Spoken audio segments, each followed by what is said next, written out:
설명이 필요 없는 노래가즘 정의당 노회찬 원내대표 나오셨습니다. 안녕하십니까. 안녕하십니까. 예. 한 주간에 벌어진 일들을 저희가 쫙 논평해가는 시간인데, 아무래도 이제 방중, 워낙 말이 많았어요. 홀대론, 혼밥론, 뭐 등등등. 할 말 많으시죠? 근데 뭐 홀대론인가요? 예. 뭐 대접을 초라하게 받았다라는 건데 그렇죠. 아마 또 대접을 화려하게 받았으면은 예. 초라하게 받았다고 생각하지 않지만 예. 화려하게 받았으면 또 외화 내빈이다. 결론을 딱 정해놓고. 예. 겉만 번지르르. 그렇죠. 예. 당했다. 뭐. 그렇죠. 근데 실제 중요한 것은 한중 관계의 어떤 변화를 모색하고 또 실현해 냈는가 이제 이런 실속을 따져야 되는데 이제 그런 걸로 봐서는 굉장히 6개월 전하고 비교해 보면은 6개월 전만 하더라도 한중 관계가 걱정스러운 관계였잖아요. 그렇죠. 예. 핫한 직전에 이 관계를 어찌 보면 극적으로 이제 지난 가을부터 회복시키고 예. 그걸 확인하는 그런 이제 방중이었기 때문에 굉장히 이제 반환점을 돌았다, 분기점을 넘었다는 점에서 의미가 크다고 저는 생각합니다.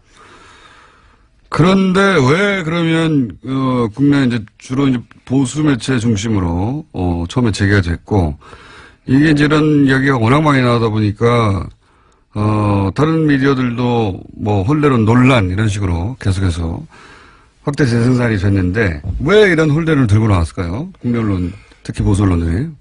뭐 팩트, 사실의 입각에서 뭐 보도한다기보다는 정치적인 어떤 공격을 하고 흠집을 내기 위해서 모든 걸 다 끌어다가 쓰다 보니까 스스로 이제 논리도 엉켜버리고 이번에도 뭐 혼밥. 예, 혼밥. 예.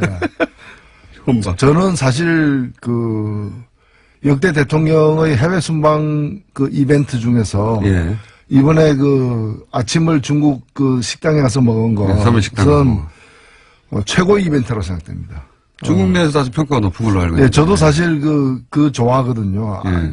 아침에 가면 중국 가면 저는 호텔에서 아침 안 먹고 예. 호텔에서 보면 보여요. 인근에 예, 예.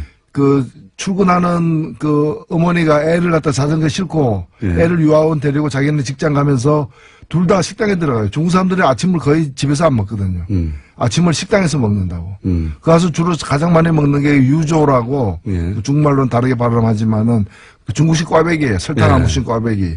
그다음에 중국식 콩국. 예. 찍어서 먹기도 하고 이제 만두탕 먹기도 하고 이러는데 이제 어찌 보면 대통령이 외국 대통령이 국빈으로 방문해가지고 수행원들하고 같이 중국에서 가장 서민적이고 가장 대중적인 식당 가서 먹은 거예요. 시진핑이 우리나라 방문해가지고 예. 그냥 호텔에서 주는 화려한 한정식 안 먹고 그냥 종로 가가지고 청진동에서 해장국을 갖다 수행원들은 먹었다. 그러면 그 노력, 그 자세, 그 열의에 대해서 감복할 거 아니에요. 국내 언론이 뭐 칭송이 자자했겠죠. 그러니까 네. 이 이벤트는 중국 국민들을 향한 이벤트지 한국의 일부 언론을 향한 이벤트는 물론 아니었죠. 예. 그러니까 중국 국민들 눈에는 굉장히 신선하게 바라봐 보이는 거고, 단행한 뒤에 제가 또 다른 뉴스를 보니까 문재인 세트라 그래가지고 예. 중국 사람답게 또 이런 거 이제 세트로 해가지고 이제 상술에 이용하기도 하는 모양이던데 그만큼 반향이 있었다는 얘기 아니겠어요? 그거를 우리 보수 매체가 몰랐다기보다는 예. 그게 혹시 긍정적으로 국내에 보도될까봐 미리 혼밥이라고 하는 굉장히 기가 막힌 프레임을 짜서 열심히 TV조선이었던가요? 7기 중에 5기가 혼밥이었다 뭐 이런 식으로 보도했어요. 점잖게 얘기하면은 이제 부처 눈에 부처만 보이는 거죠.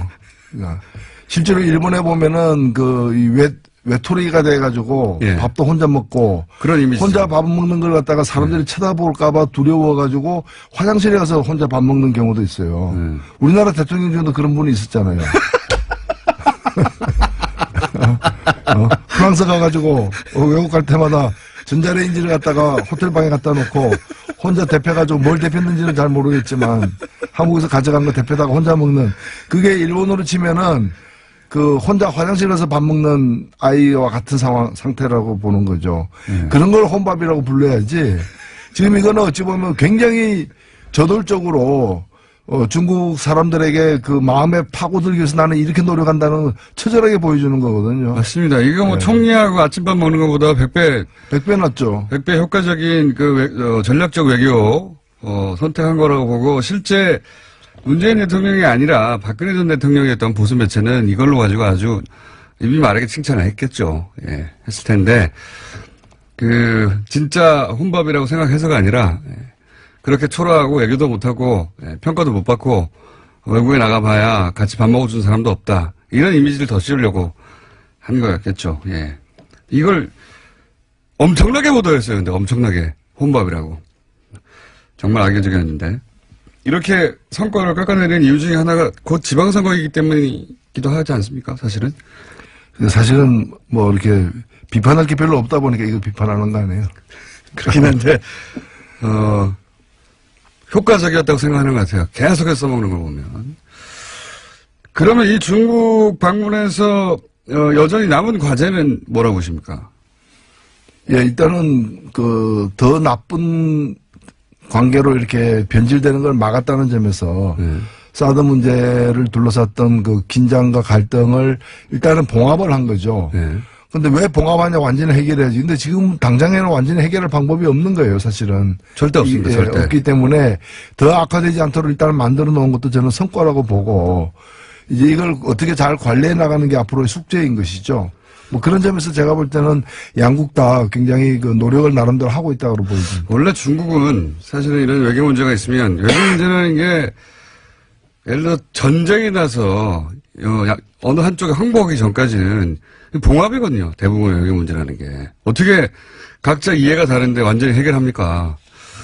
전쟁 나서 한쪽이 이겨서 한쪽이 점령하기 전까지 혹은 항복하고 누군가의 어느 일방의 요구를 굴욕적으로 최선이 안 되면 차선이고 최악을 막기 위해서 차악을 선택하는 게 외교인 거죠. 자, 그런 과제는 여전히 남아있다. 이 봉합. 봉합 이상의 해결책은 사실은 없어요, 현재는. 일단은 봉합이죠. 네. 일단은 봉합이고 전쟁할 때도 보면은 휴전을 하는 것이지 무슨 불가침 조약을 맺는 게 아니잖아요. 한 단계는 그렇게 나가는 거고 이번에 저는 하여튼 아까 말씀드렸습니다마는 아침을 갖다가 충칭인가요? 거기서 네. 아침을 갖다가 중국의 가장 서민적인 식당 가서 먹은 그 이벤트, 혼밥 이벤트를 네. 만든 혼밥 사람은 이벤트. 저는 상 줘야 된다 봅니다. 상 줘야 된다, 오히려. 오히려 상을 줘야 된다. 혼밥 이벤트라고 하시면 안 되고, 서민식당 이벤트. 그렇죠. 자, 고평가를 그렇게 하시고, 지금 정치권에서 핫한 게 두 가지가 하나는 통합을 이제 한다. 곧 선언할지도 모른다. 크리스마스 선물 뭐 이런 얘기도 나오고 있고요.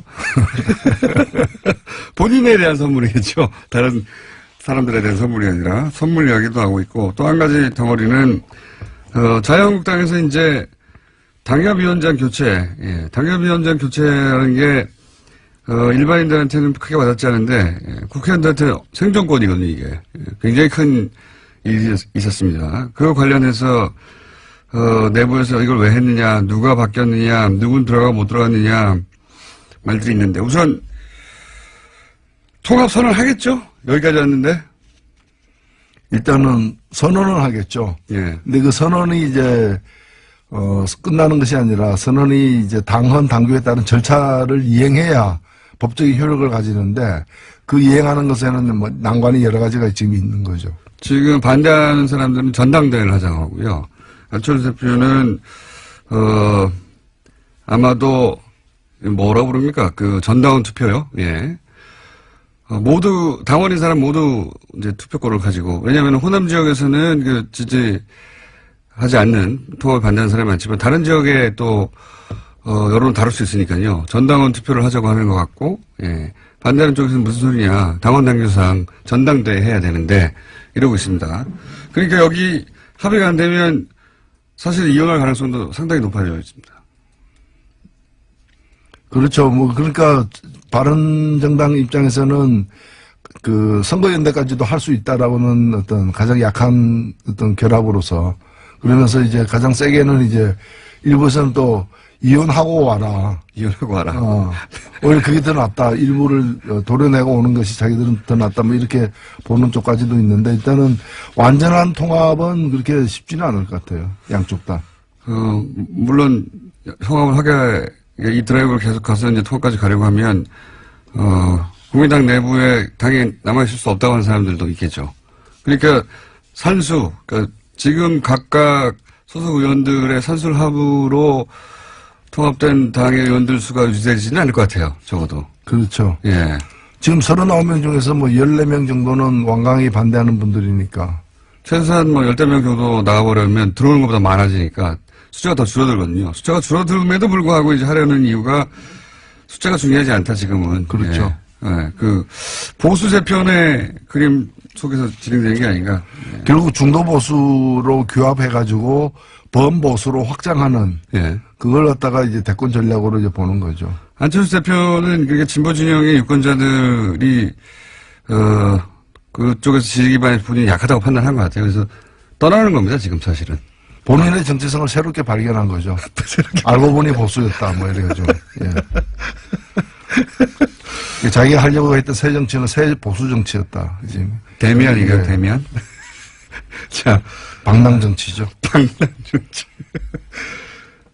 자유한국당 사정은 어떻다고 보십니까? 지금 홍준표 대표가, 사실은 친홍체제를 차근차근 구축해가면서 친박들은 이렇게 계속 쳐내고 있어요. 예. 예. 거기에 친박을 제압해 가는 데는 어느 정도 성공했습니다, 실제. 그렇죠. 근데 사실 친박 자체가 예. 말이 친박이고 부자 망해도 3년 간다 그러는데 그래서 당분간 갈 걸로도 이제 보였지만은 실은 이미 그 수장이 예. 지금 서울구치소에 있는 것이고 나머지들도 거의 지금 체포동의안이 이렇게 제기되거나 또는 네. 이제 조사를 받아야 될 처지에 놓이거나 다 이런 처지지 않습니까? 사실상 괴멸했다고 봐야죠. 괴멸했다. 네. 그러면 남아있는 양측은 홍준표 대표하고 김무성 전 대표 이 정도 되는 거 아닙니까? 지금 그렇죠. 예. 그게 이제 신주류 세력이라 봐야죠. 근데 홍준표 대표하고 김무성 전 대표가 그렇다고 친박 몰아내고 당권을 장악하는 데까지는 갔지만 둘이 그냥 잘 지내기만 하려지는 않을 거 아닙니까? 예, 거기는 이제 다음 시즌이죠. 다음 시즌에서 싸울 상대죠. 그러니까 이번 시즌에는 힘을 합해야 되는 거고, 예. 다음 시즌에서는 서로 싸워야 되는 그런 운명적 관계죠. 유여해 최고위원이 이 당협위원장에서 탈락한 거는 어떻게 보십니까? 예, 그건 아마 이제 그런 게 일종의 파퓰리즘이죠. 재물로 바친 거죠. 예. 재물로. 로마 원형 경기장 같은 데서 이제 관중들이 다 이렇게 손가락을 땅 쪽으로 향하는 그런 상황에서 이제 재물을 던져준 거죠. 자, 유해, 최고위원은 재물이라고 지금, 표현됐는데 저희가 한번 연결해 볼게요. 나중에 재물이라고 표현됐는데 어떻게 생각하시냐고. 홍준표 대표 본인도 대법원의 최종 판단이 내일 모레네요. 예, 모레 나오는데. 네, 이번 주에 주요 재판들이 이렇게 대법원에 여러 개가 사실 있는데 그 중에 하나하고 아마 이거는 아무도 예측하기 힘든 지금 그런 상황이 그러니까요. 파기환송되면 안철수 대표에게 좋은 겁니다. 유승민 대표하고. 그렇죠? 예. 자유한국당이 흔들려서 나중에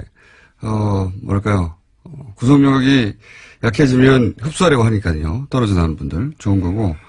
만약에 대법원이 이제 무죄를 확정해버리면 그러면 홍준표 체제가 더 공고히 되겠죠? 그럴 파기환송되게 되면은 이 자유한국당이 이제 친박이 대사로나는 게 아니기 때문에 어찌 보면은 바른정당 같은 어떤 자유한국당을 모태로 해가지고 보수를 개혁해보겠다는 그런 계획을 가진 사람들이 오히려 이게 새로운 기회를 주는 측면도 있죠. 맞습니다. 예, 복당파하고 이렇게 되면 바른정당이 오히려 자유한국당으로 돌아가야 된다고 생각하는 사람들이 그런 분들의 목소리가 높아질 수밖에 없죠. 그렇죠. 예, 그래서 안철수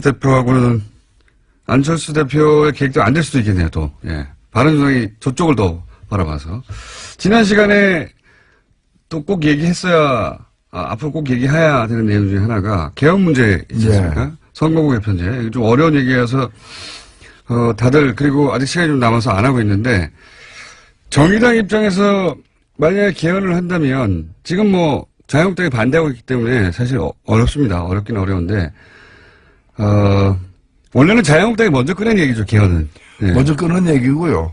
그 다음에 이제 개헌 시기가 요즘에 이제 쟁점이 되어버렸는데, 지방선거, 내년 2018년 지방선거까지 개헌을 완료한다. 예. 즉, 지방선거 투표하는 날 개헌 국민투표도 함께 하겠다는 것에 대해서 모든 대선 후보들이 약속을 했고, 특히 예. 홍준표 당시 대선 후보는 이렇게 그 문서로 서명까지 했었어요. 예. 서명까지 했기 때문에 이 약속은 지켜야 되고. 박근혜 전 대통령이 들고 나왔었고, 자유한국당이 그때 강하게 드라이브를 걸었었고, 사실 지금 개헌하자는데 반대하는 정당은 아무도 없었어요, 그때. 예. 그래서 지금 이 개헌을 갖다가 이제 안 하겠다는 거 아닙니까? 근데 자유한국당은 지금 안 하겠다고 하는 거죠. 예. 그래서 저는 약속은 지켜야 되고, 약속 못 지키서 면허 반납해야 되는 거죠. 면허 반납. 예. 이거는 정당 등록 취소감이라고 저는 그렇게 생각합니다. 등록 취소감입니다. 자유한국당은 왜 반대할까요? 내세우는 거는 이제 지방선거에 불리하다는 건데, 아니, 네. 헌법을 갖다가 36만을 고치는데, 일개 지방선거, 뭐 지방선거 중요하지 않다는 뜻이 아니라, 선거 한 번에 유리하냐 불리하냐를 가지고 할 부분이 아니고, 그리고 어차피 자유한국당은 내년 지방선거 불리해요. 개헌 안 한 데서 유리해지는 것도 아니고, 어차피 불리한데, 더 불리할 것도 저는 없다고 보고, 그래서, 일단은 전국의 주도권을 갖다가 이제 뭐 정부 여당이 쥐게 될 거 우려한다는 건데, 네. 그것도 저는 뭐 그것 때문에 개헌을 반대한다는 것 자체가 이유가 되지 않는다고 봅니다. 근데 자유한국당이 반대하면 어쨌든 개헌안이 통과될 수가 없지 않습니까? 지금 의석수상. 개헌안을 누군가 모르겠습니다. 국회에서는 아예 합의가 안 될 것 같고. 그래서 저는 예. 그 점을 갖다가 자유한국당을 최대한 압박해야 된다. 일단은 약속을 지키라고 해야 되는 것이고, 약속을 못 지키기 때문에 그 국민들에게 사과해야죠. 약속을 못 지키게 됐다고. 그리고 개헌을 갖다가 할 생각이 없다면 국민들에게 사기를 친 거 아니에요. 그건 정말 정당을 해산해야 되는 것이고, 그게 아니라 시점을 조금 바꾸면 좋겠다. 예. 뭐 이때는 불리하니까 뭐 석 달 후에 하겠다고 한다면 그것까지는 봐줄 수 있다는 거죠. 그렇다면 그 약속을 국민들 앞에 공언하라는 거죠. 그런 점에서 개헌 열차를 멈출 이유는 없다.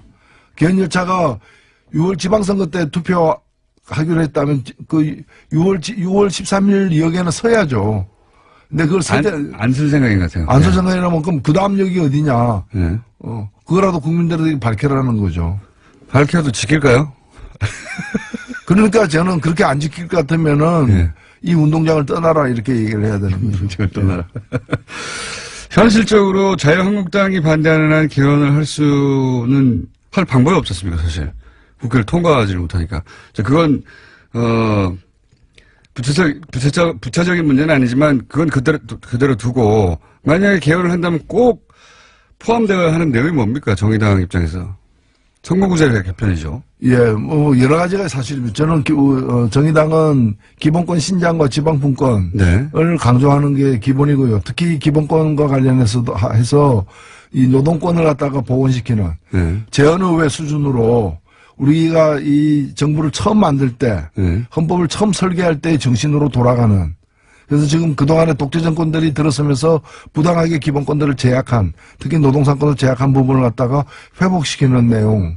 그 다음에 선거와 관련해가지고 비례선거 원칙을 선거에 못 박는. 예.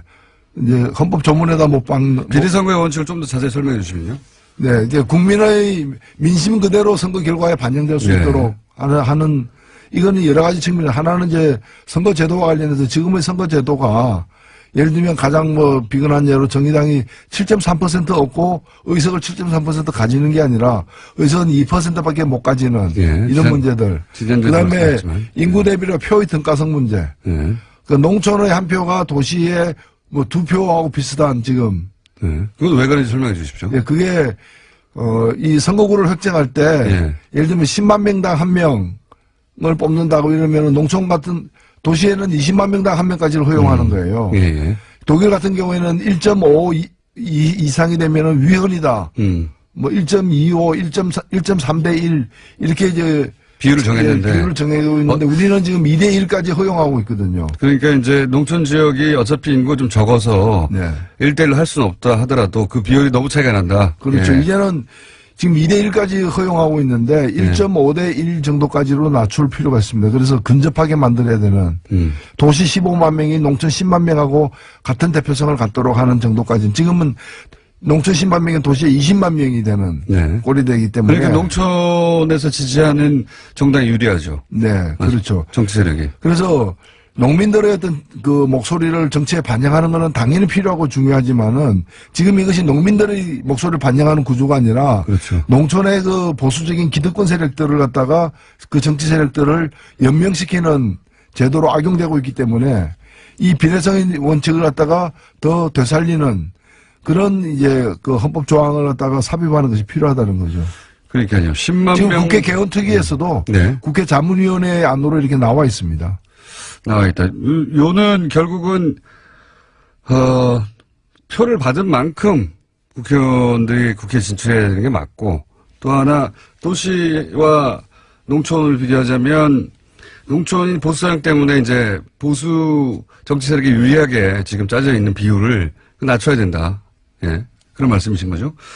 그 두 가지가 그러니까 요 비례성의 원칙은 뭐 명칭은 여러 가지 있습니다. 뭐 독일 정당 명부제부터 시작해서 많은 명칭이 있는데 뭐라고 부르든 간에. 그리고 지금 권력구조에 대한 여러 가지 안들이 나와 있지만은 어떤 권력구조가 채택되든 국회의 권한이 다소 지금보다 많아지는 건 사실이거든요. 예. 그렇다면 국회의 권한을 지금처럼 잘못된 선거제도를 가지고 뽑힌 국회의 권한을 더 높이는 것은 더 문제가 있을 수 있기 때문에 국회의원을 민심이 그대로 반영되는 선거제도가 전제된 후에 그 속에서 새로 뽑힌 국회의원들이 권한이 다소 높아지는 거라면 몰라도 현재와 같은 상태에서 국회의 권한이 더 높아지는 것은 바람직하지 않을 수도 있다. 저는 그렇게 봅니다. 정의당 입장에서는 이제 내각 책임제도 지금 뭐 현재 일당이 될 수 없으니까 내각 책임제도 괜찮다, 좋다 이런 입장이죠. 이론적으로 보면은 내각 책임제가 가장 우수한 제도라는 것은 뭐 이론이 없습니다. 누구나 다 인정하는 거고요. 문제는 타이밍의 문제인데 그것을 지금 우리의 국민들의 요구, 그 다음에 정치 문화, 그 다음에 국회에 대한 어떤 신뢰 정도, 여러 가지를 종합했을 때. 국회의원의 실력도 넣죠. 그렇죠. 그것이 또 정당 정치의 어떤 발전 정도 이런 것들이 지금 당장의 내각제를 실현할 정도가 되느냐 안 되느냐에 대해서는 다양한 판단이 사실 있는데. 개인적으로는 어떻게 생각하십니까? 저는 내각제가 훌륭한 제도로 생각하지만은 지금 당장에 국민들의 동의를 얻기에는 여론조사 결과가 나타나는 것처럼 쉽지 않다는 생각을 갖고는 있습니다. 물론 방향은 우리는 내각제 방향이지만 근데 더 위험한 건 뭔가 하면은 소위 분권형 대통령제라는 이름 하에 숨어 있는 이원 집정제. 뭐 대통령은 외치, 그 다음에 수상은 내치, 그리고 대통령은 권한을 한 20% 갖고 국회에서 선출된 국무총리는 한 80%의 권한을 갖는. 저는 이건 굉장히 위험한 방식이라고 생각들어요. 왜냐하면 4천만 명의 국민이 뽑은 사람은 20%의 권한을 갖고 300명의 국회의원이 뽑은 국무총리는 80%의 권한을 갖고 그리고 내치 외치를 어떻게 구분합니까? 개성공단은 내치입니까 외치입니까? 한미 FTA는 내치입니까 외치입니까? 그 뒤에 깔린 의도는 뭐라고 보십니까? 그건 대통령 당선되기 힘든 집단들이 권력을 서로 나눠 먹기 위해서 너는 20%짜리 권한을 갖는 대통령, 우리끼리 모여가지고 우리는 80%의 권한을 갖는 실세형 총리.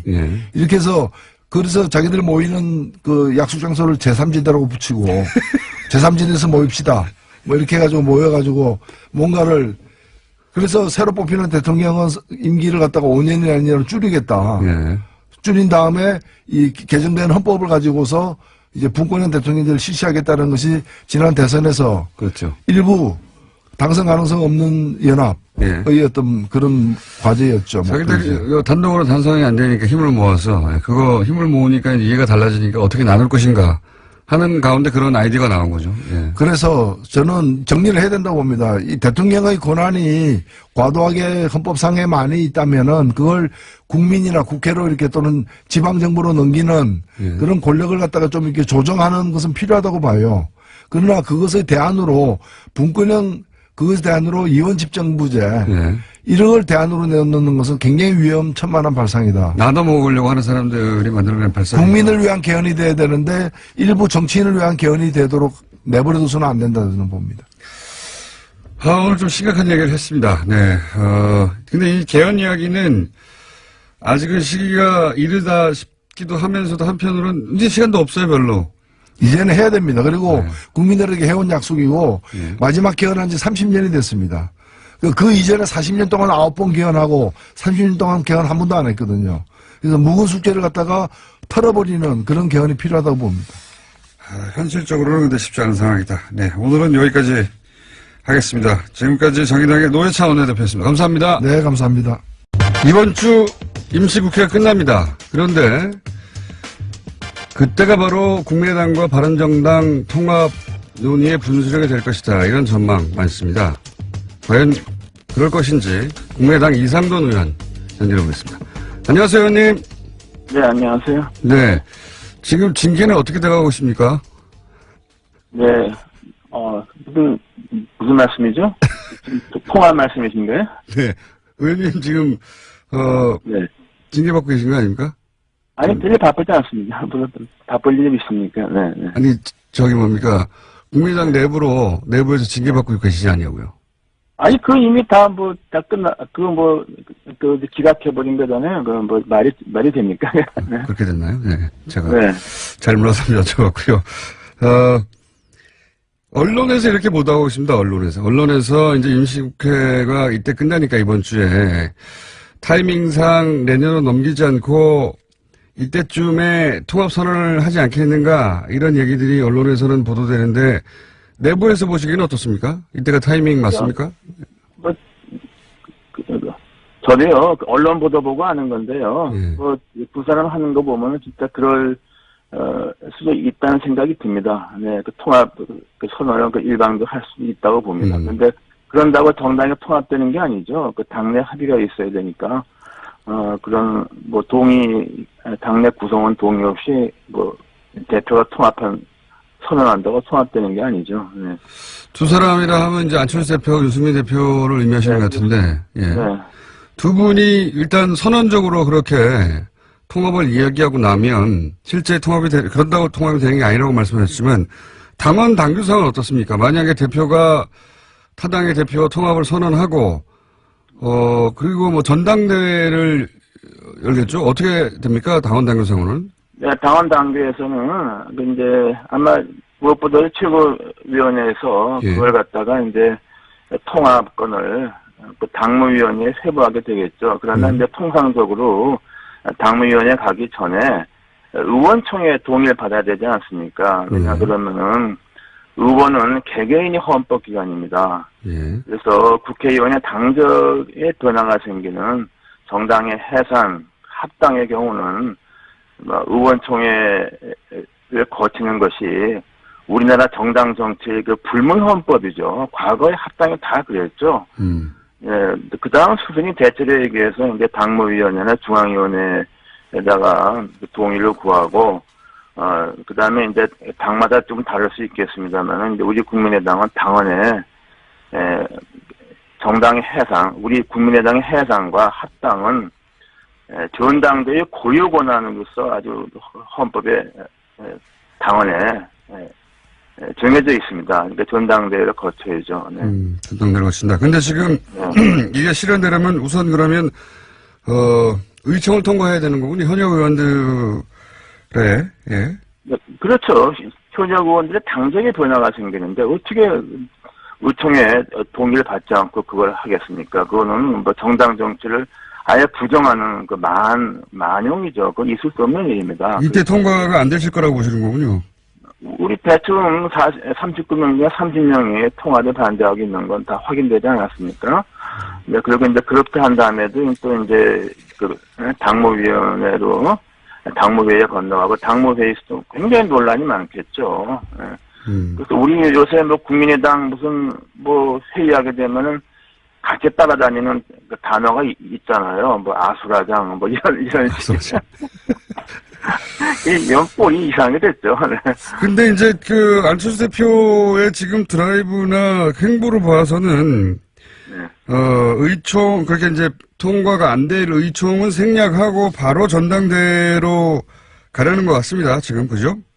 당원 당규 일정의 그 당무위원회에서 그 당대표가 전당대회 소집할 권한은 없습니다. 당무위원회가 소집하는 것이죠. 그 당무위원회는 또 그것이 만만한 절차가 아니고 또 전당대회에서도 무슨 당원 투표를 대체할 수 있는 게 아니고 전당대회는 당원 당규에 대표 당원 전체에 과반수가 참석을 해서 과반수가 찬성을 해야만 의결이 됩니다. 그리고 대표 당원은 그 당연직 선출직에서 우리가 10,000명이 좀 넘게 되어 있거든요. 네. 그래서 전당대회를 준비하는 데만도 한 달 이상 걸린다고 보고요. 그 적어도 7,000~8,000명이 들어가는 장소이기 때문에 뭐 킨텍스 같은 데 빌리지 않으면 전당대회를 열 수가 없습니다. 네. 그리고 전당대회라는 게 과거에 볼 것 같으면은 대통령 후보 지명같이 이미 모든 절차, 합의한 절차에 따라서 결정된 것을 인증하는 거라면 전당대회가 비교적 무난하지만은 전당대회에 가서 이걸 안건을 가지고서 한 표 한 표 다투는 전당대회를 치는 것 자체가 이거는 제가 볼 때는 거의 그 불가능에 가까운 그 절차가 아닌가 싶어요. 알겠습니다. 근데 필요 없기 때문이죠. 네. 그걸 모르지 않을 텐데도 계속 가는 걸 보면 이제 박 전 의원의 그 이야기로는 이렇게 전당대회까지 간다는 것은 결국 분당으로 가는 수밖에 없는 수순이다. 그걸 불사하고 안철수 대표가 가는 거 아닐까요? 그러니까 안철수 대표는 사실은 이 호남계 혹은 자신들에게 통합을 반대하는 의원들이 나가더라도 할 수 없다. 혹은 오히려 나가길 바라고 이 행보를 하는 거 아닐까요? 네, 이제 그런 기대를 했으리라고 저도 생각하는데요. 예. 나간다는 사람이 7~8명 정도 오면 모르겠는데 지금 30명이 반대하고 있지 않습니까? 예. 30명의 의원이 걸어 나가겠습니까? 이미 자신들 그 주류가 자신들이라고 생각을 하죠. 그러니까 그 박지원 대표께서도 박지원 의원께서도 그런 말을 한 적이 있는데 그거는 이제 최악의 경우를 상정하는 얘기죠. 만약에 통합에 반대하시는 30여 명에 이른다고 하는 분들이 이렇게 전당대회나 또는 이거 완전히 당을 깨자는 얘기구나 하는 정도 행보가 있으면 거꾸로 나가는 게 아니라 안철수 대표에게 나가라고, 예. 혹은 안철수 대표. 나가라고 해도 문제는 안 나가죠. 이거 안 나가겠죠, 당연히 대표인데. 당원 당규에는 대표 탄핵 절차가 없기 때문에. 그러니까요, 예. 그리고 이제 방법은 이제 최고위원회가 와야 되는 건데, 최고위원들이 그냥 다 사표를 내는 건데, 이제 그렇게 되면은 당대표가 혼자, 맨날 월, 수금 혼자 기자회견하는 식으로 최고위원 할 수는 없지 않습니까요? 그런 가능성에는 대표를 좀 끌어내릴 방법은 사실상 없습니다. 그러면 남은 해법은 뭐가 있습니까? 이거 안철수 대표는 포기할 생각이 전혀 없는 것 같고요, 행보가. 네. 의원님 보시기에 이 양자 간의 충돌은 결국 어떻게 결론이 납니까? 시나리오가? 이게 결론이 극적으로 이렇게 나기 전에야 이렇게 제대로 순리적으로 날 수가 지금 없게 되어 있습니다. 그러니까요. 그렇게 되어 있고, 또 하나 이제 변수는 이제 바른정당의 내부 변화죠. 사실 바른정당에서도 유승민 대표하고 통합의 행보에 같이 하는 의원이라는 게 하태경 의원 정도 있을까 그러지 않습니까? 네. 그리고 사실 어떻게 보면은 이 국민의당과 통합이 어차피 실패할 거니까 국민의당 내부 사정으로 그러면 이제 자연스럽게 이제 한국당 복당을 가는 스승이 되지 않겠느냐 이렇게 좀 관측도 하고 있죠. 또 김성태 의원이 원내대표가 됐으니까 또 복당을 못할 이유도 이제는 없죠. 네. 그러니까 의원님 보시기에는 이 통합 드라이브는 실패하고 통합론은 소멸되고 바른정당은 자유한국당과 손을 잡는 수순으로 이제 방향을 선회할 것이다 이렇게 보시는 것 같은데 그것도 가능한 시나리오 중에 하나다. 예. 네, 바른정당이라는 실험은 사실은 이미 좀 실패했다고 봐야죠. 왜냐하면 한국당의 뿌리가 워낙 깊기 때문에 바른정당에서 만든 의원들이 개개인은 훌륭하지만은 뿌리를 못 내린 거 아닙니까? 그렇게 돼버렸죠. 예. 그러면 그것도 하나의 전망이고 시나리오인데 만약에 그것도 뭐 금방 될 일은 아니니까 그 바른정당과 자유한국당이 어떤 식으로 통합의 수순을 가는 것도 금방 될 일은 아니니까 안철수 대표는 계속 이 드라이브를 걸고 자기 계획표가 있는 것 같은데 네. 계속해서 이 길로 가면 남아있는 시나리오는 뭐가 됩니까 그러면? 아니, 이혼입니까? 이상한 상태가 계속 지속되는 거죠. 뭐 언론에서는 계속 뭐라고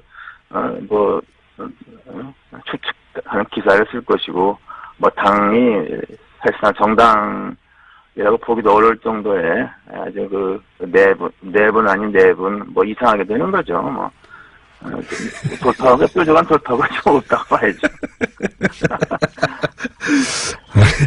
뾰족한 돌파가 없이 이 상태가 그냥 흐지부지 아수라장 상태로 유지될 공산이 크다 이렇게 보시는 거군요. 네, 그러니까 지금 뭐 대표가 자기가 내걸었던 것이 의원 절대 다수에 의해서 부정되고 또 기반이 좀 어떤 것이 내건 게 잘못되면은 대표를 그만두는 게 책임지는 게 그게 정당 정치의 그 전통 아닙니까? 그만둬라. 예. 2014년 가을에 그 당시 민주당의 박영선 원내대표. 대표님 의원님 여기까지 들어야 되겠습니다. 네네. 눈이 아주 예보보다 많이 옵니다. 네. 도로가 얼고 있다고 감속 운전해 달라고 저희가 교통방송이거든요. 알고 보면 예, 전해드립니다. 차에서 라디오 들으시는 분들 특히 조심하세요.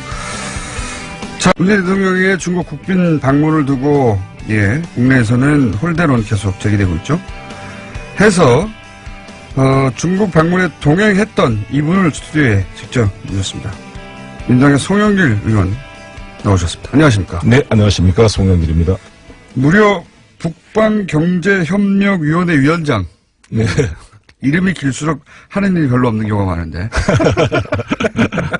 북방경제협력위원회 위원장 자격으로 가신 거죠? 네. 예. 그 얘기는 제가 나중에 묻고요. 워낙 우리나라 언론에서 이제 이 홀대론 관련해서 너무나 많은 보도가 나왔고, 네. 그 홀대론의 근거로 제시한 그 사건들, 사안들이 굉장히 많아요. 네. 그래서 직접 가신 분에게 얘기를 들어봐야 될 것 같아서 문재인 대통령은 안 나오실 거니까 홀대 당하셨어요? 제가 물어봐야 되는데 네. 안 나오시니까 같이 가신 분 위원회 위원장 모셨습니다. 자, 좀 자세히 짚어볼까요? 제일 먼저 있었던 것 중에 하나가 왜 차관이 나와야 되는데 차관 보가 나왔냐? 네. 쿵시 안유, 예, 네. 차관 보가 나왔다. 이거부터 홀대다. 여기서부터 시작된거든요. 이거 좀 어떻게 된 사안이 좀 짚어주십시오.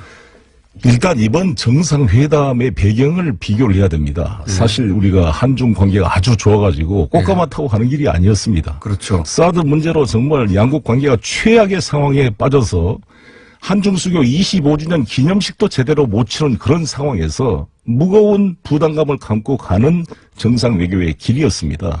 라는 걸 말씀드리고 싶고, 중국 입장에서도 사드 배치 철회를 강력하게 요청해 왔는데 결국 그거를 관철시키지 못하고, 그렇죠. 어쩔 수 없는 상황을 인정하고 들어간, 어떻게 보면 중국 내부에서 굴욕 외교가 아니냐라고 비판이 나올 그런 상황이라는 것이죠. 그러니까 우리가 아니라 오히려 중국 내부에서 아니 사드 철회 안 했는데 이렇게 관계 정상화하면 되느냐. 그렇죠. 이런 비판이 나올 상황이었다. 그렇죠. 이 정상회담이 만드는 것 자체부터가 성공입니다. 제가 봤을 때는.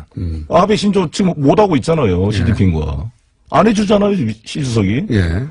그런데 물론 차관급이 나왔으면 좋겠지만 아시다시피 우다웨이가 현재 공석 중입니다. 그러니까. 그리고 이분이 차관 보지만 실제로 육자회담 수석 대표이고 아주 왕이 이 외교부장이 일본 대사할 때 같이 데리고 왔던 핵심 측근입니다. 그리고 우리 조선족 출신이에요. 조선족 흑룡광석 출신입니다. 아하. 나는 우리 기자들이 홀대론을 말하기 전에 우리 동포 출신으로 외교부 최고에 오른 이 쿵센유가 어떤 사람인지 분석 기사 한번 제대로 나오고 못 봤습니다. 여러 가지 배려가 있고 또 13일 합의의 주역입니다, 이분이. 이거를 다시 복원시키는 우리 난감표 차장과 함께. 그래서 저는 특별한 문제가 없었다. 오히려 꼭 필요한 인물을 보냈다 이렇게 생각을 합니다. 목소리가 높으신 거 보니까 굉장히 억울하신가 봅니다. 중국에서 잘 됐는데 왜 이렇게 홀대를 많이 하는 건지. 그죠? 글쎄요, 그 홀대를 누가 이렇게 이야기해요. 황홀한 환대다 이런 표현을 쓰던데. 황홀한. 예, 정말 중경에서는 정상회담 전까지는 사실 저도 약간 예. 분위기가 경계하는 분위기를 느꼈습니다. 그러나 정상회담이 끝나고 나서는 정말 분위기가 너무너무 좋았고 중경에 가서는 정말 황홀한 환대를 홀대라고 어떤 네티즌이 저한테 메시지를 보내줬던데 실감이 날 정도로 분위기가 좋았습니다. 직접 겪기로는 홀대는커녕 환대를 받았다고 하시는데 자 그러면 또 디테일로 들어가서 이걸 먼저 다 얘기하고 이제 다른 얘기하죠. 소위 이제 혼밥 이거는 저희가 그 교민 한 분과 저희가 그 2부에서 연결도 했었는데 이 혼밥이 우리나라에서는 혼밥이라고 보도했던 서민 식당에 가가지고 서민들이 먹는 음식 먹은 거 이것에 대해서 국내에서는 저거 봐라 외교 관례에 따라 이제 고위급들과 같이 오찬을 해야 되는데 오찬을 안 해주니까 가서 혼자 밥 먹는 거 아니냐 이렇게 보도를 했어요. 어마어마한 프레임이에요. 이 혼밥 프레임이라는 게 실제 이 서민 식당에 가서 밥을 먹은 것은 어떤 반응을 현지에서 불러일으켰습니까? 사전에 다 계획 준비된 거고요. 중국 당국과도 합의가 돼야 가는 거지 마음대로 갈 수 있겠습니까? 그렇죠. 국빈 방문인데. 네, 그렇습니다. 다 이미 합의가 돼서 그 장소를 정해 갔고요. 중국에 가보시면 아시겠지만 요우티아오라고 이렇게 튀김처럼 길쭉한 거 이거 먹습니다. 그다음에 또우장이라 그래서 이 콩국물 먹는 거다고 찌엔빙이라 그래서 이렇게 약간 그런 음식 부침개 같은 거를 먹습니다. 근데 아침 식사에 중국 일반 서민들, 하나는 서민들의 일반적 식사인데, 그거를 대통령께서 서민 식당에 가서 같이 한 것을 보고, 전반적으로 너무너무 감동했다는 게 중론입니다. 저는 지금 웨이신을 통해서 중국 친구들과 많이, 지금도 실시간으로 지금 하고 있습니다만, 그거에 대해서 수없이 이야기가 많이 들린다. 정말 대통령에 대한 친근감을 가지게 됐고, 아주 그 효과 만점이었다고 생각합니다. 특히 이 중국 방문이라는 게 간부들과 대통령만 만나는 게 아니라 13억 중국 인민들의 가슴을 얻는 거 아닙니까? 마음을. 정말 100% 성공한 정말 외교였다고 생각합니다. 굉장히 성공적이었다. 네. 그 이게 소위 이제 중국 서민식당에 가고 나서 그것에 대한 중국의 반응을 본 중국의 고위 관료들이나 혹은 정보 관계자들이 얘기를 많이 한다 이거죠, 의원님한테. 그렇습니다. 그렇고 교수들도 이야기를 하고 저한테. 성공적이었다고. 트럼프 대통령 여기 우리나라 왔을 때 혼밥했잖아요. 공식 만찬 한 번 하는 거지 계속 밥을 먹습니까? 아니 트럼프 대통령이 우리 이낙연 총리한테 밥 먹자고 그랬습니까? 이게 트럼프 대통령이 우리나라에 와서 시장에 가서 국밥 먹은 거네요, 말하자면. 그렇습니다. 그런 거를 칭찬을 하고 평가를 해야지 도대체 똑같은 사를 그렇게 볼 정말 이 언론의 차이고 저는 근데 이 언론이 박근혜 대통령 방북 때와 비교하면 너무 큰 차이가 나서 어떻게 차이가 납니까? 그때 박근혜 대통령이 형형색색의 한복 패션을 자랑을 했잖아요. 9벌을 가지고 왔습니다. 매번 행사 때마다 옷을 갈아입었는데 제가 이 사진도 가져왔는데 대통령 기사도 보고 오셨네. 9벌이 가지는 의미 중국어 패션 화려한 중국어 실력 빨간 옷을 입는 것은 투자 활성화의 상징 박근혜 트레이드 마크 되나 거의 용비어천가의 기사들이 쏟아져 나왔는데 아니 이렇게 아름다운 중국 일반 시민과 함께 같이 식사를 나누는 이 모습을 이렇게밖에 볼 수 없을까 하는 안타까움이 듭니다. 의도적인 거죠. 그렇게 프레임을 잡은 거죠. 트럼프 대통령이 이제 무슨 시장에 가가지고 국밥 먹었으면 우리가 비난을 하겠습니까? 그걸 가지고 어마어마하게 칭찬을 했겠죠. 많이 넣겠죠. 그걸 우리가 혼밥이라고 보도한 것이다. 자, 이건 어떻습니까, 그러면? 왕이 외교부장이 문재인 대통령과 악수를 하는 과정에서, 팔을 툭 쳤다. 아니, 일국의 대통령과 악수하는 과정에서 이렇게 팔을 이렇게 친다든가 하는 게 이게 외교 결례 아니냐. 이것도 크게 보도됐어요. 네. 저도 그거 보고 깜짝 놀랐는데 알아보니까 사실 먼저 대통령께서 반갑다고 이렇게 툭툭 해줬습니다. 그걸 다 빼버리니까 일반 국민 생각할 때 건방지게 왜 외교부 장관이 했나 이렇게 생각할 수 있는데 먼저 한 것에 대한 친근함의 표시였고 저도 시진핑 주석이 저를 치지는 않았는데 제가 먼저 그랬어요? 손 팔뚝꿈치를 이렇게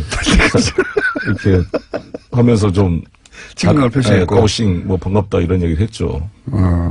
아니, 별일 아닌데 지금 크게 못 풀린 것이다. 그래서 혹시 물어봤어요. 나 외교부 부국장한테. 예. 중국 외교부. 제가 시진핑 주석 이거 897 만든 거에 대해서 뭐 불만이 있느냐. 전혀 없답니다. 중국에서는 전혀 아니었다. 아주 친근하게 표시로 이해합니다. 그러니까 이 경우 그러니까 왕이 부장이 대통령의 팔을 만진 것을 두고 우리는 외교 결례라고 했는데 이거 전후 사정은 대통령이 먼저 툭툭 쳤고 반갑다고 예, 예. 그랬더니 이제 화답한 것인데 의원님 같은 경우에는 시진핑이 툭툭 안 쳤는데 내가 툭툭 쳤는데 그거를 거꾸로 중국에서는 이거 외교 결례라고 하느냐 물어봤더니 그런 말이 전혀 없다. 네. 네. 그리고 원래 왕이 부장이 이해찬 총리님한테 물어봤더니 본인한테도 그렇게 했고 저도 그 국빈 맞자 만났을 때 등 두들겨 줬어요. 왕이 부장. 반갑다고. 그렇군요. 예를 들어서 다른 사례들은 없습니까? 예를 들어서 뭐 아베 신조 총리를 우리나라 외무부 장관이 만났는데 그때 뭐 툭툭 쳤다든가 뭐 이런 식의 사례들은 없습니까? 그건 잘 모르겠습니다. 하긴 뭐 툭툭 친 거 가지고 외교 결례라고 보도된 자체가 처음인 것 같아서 예. 그렇게 이제 뭔가 잡아낼 거를 끊임없이 찾았다는 거죠. 그렇죠. 그걸 보고 제가 기자라면 야 왕이 부장 응? 문재인 대통령과 서로 툭툭 치면서 친근감을 표시해 한중 관계 풀리나 뭐 이렇게 제목이 나와야 정상이 아닐까요? 그렇게 볼 생각이 없다 보니까 보수 매체들이 이것도 제 문제 삼았습니다. 제가 이제 보수 매체들이 주로 문제 삼는 포인트들을 제가 여쭤보고 있는데 조선일보 같은 경우에는 양국 정상회담 결과를 왜 각각 발표하느냐 이 각각 발표하는 것에 대해서 이게 바로 한마디로 말해서 서로 이제 얘기가 잘 안 되고 있는 것이다 이런 보도가 있는데 이런 국민들께서는 이런 배경을 알면 이해가 되실 겁니다. 뭐냐면 항상 우리 대통령께서 이번에 역지사지라는 표현을 썼습니다. 예. 근데 이것도 우리가 역지사지로 이제 보면 중국 입장에서는 시진핑 주석이 일관되게 사드 배치는 중국의 핵심적 이익을 침해하는 행위다라는 입장을 견지해 왔습니다. 완전히 철회해야 된다고 박근혜 그랬죠. 대통령한테도 그랬고 황교안 총리한테도. 근데 이런 통보도 없이 바로 이게 배치되면서 외교적 참사가 발생한 거잖아요. 예. 그 이후로도 트럼프 대통령을 만나서까지 이야기를 했다 이 말이에요. 예. 그런데 이거를 지금 거둬들여야 될 상황이잖아요. 예. 지금 한국이 문재인 대통령에서도 이미 지금 사드가 배치되고 있는데 그러면 논리상으로 사드 배치를 철회하지 않은 상태에서 한중 정상회담을 할 수가 없는 겁니다. 관계 정상화하면은 자기 말을 뒤집는 게 되겠죠. 그렇죠. 시진핑 그 입장에서는. 내부에서 제가 가보니까 실제로 강경파들이 예. 도대체 이게 뭐냐.